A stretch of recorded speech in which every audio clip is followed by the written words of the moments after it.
Van Helsing, the hunter of shadows. Long ago, in the shadowy forests of Eastern Europe, where whispers of the undead haunted the winds, there lived a man whose name would be etched in both fear and hope. Abraham Van Helsing. He was not just a scholar or physician, though he mastered both arts. He was a warrior of light, chosen to confront the ancient darkness threatening mankind.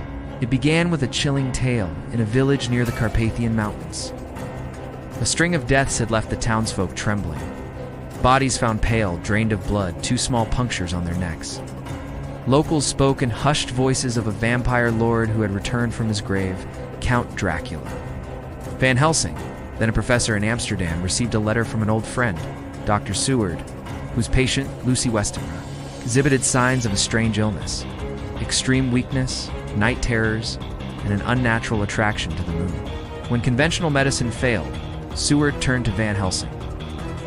Upon examining Lucy, Van Helsing's suspicions deepened. He placed garlic in her room, holy wafers under her pillow, and mirrors around her bed. The next morning, Lucy awoke screaming. The mirrors shattered, and the wafers burned to ash. The signs were undeniable. A vampire was feeding on her. Van Helsing, though deeply rooted in science, had spent years studying ancient texts, folklore, and the occult. He revealed to Seward the truth: Lucy's affliction was supernatural. As Lucy succumbed and became one of the undead, Van Helsing led the heartbroken companions to her crypt, where they ended her cursed existence with a wooden stake and prayers. Van Helsing soon discovered the puppet master Dracula, an ancient vampire who had traveled to England to spread his dark kingdom. With the help of Jonathan Harker, Mina, Jonathan's wife, and Dracula's new target, Actor Seward and Arthur Holmwood, Van Helsing prepared for war. He taught them how to fight the undead, a stake through the heart to kill, garlic and holy relics to repel, sunlight to destroy, and faith, the strongest weapon of all. They hunted Dracula from London to Transylvania, facing storms, wolves, hypnotic spells, and near death. Mina, now tainted by Dracula's bite, clung to Van Helsing's wisdom to resist the curse. In the heart of the Carpathian Mountains, as snow fell and darkness loomed, Van Helsing led the group to Dracula's castle.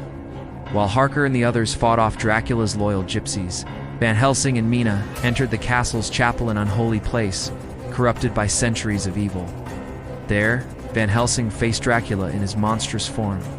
The battle was fierce. Dracula, ancient and powerful, mocked Van Helsing's faith. But the professor stood firm. With his crucifix raised, Van Helsing chanted prayers until a beam of dawn's light pierced the chapel. Dracula shrieked, burning, weakened. In that moment, Harker drove a stake through his heart. Dracula crumbled to ash. Mina's curse lifted. The land exhaled as if a long nightmare had ended. Van Helsing never returned to ordinary life, continued to hunt the shadows, werewolves, witches, ghouls traveling across continents. Armed with knowledge and unwavering courage, tales of his deeds spread, whispered by those he saved and feared by those he pursued.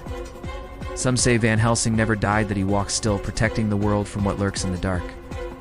He is more than a man. He is a legend. The end. This story was lovingly requested by my beloved husband, Nur.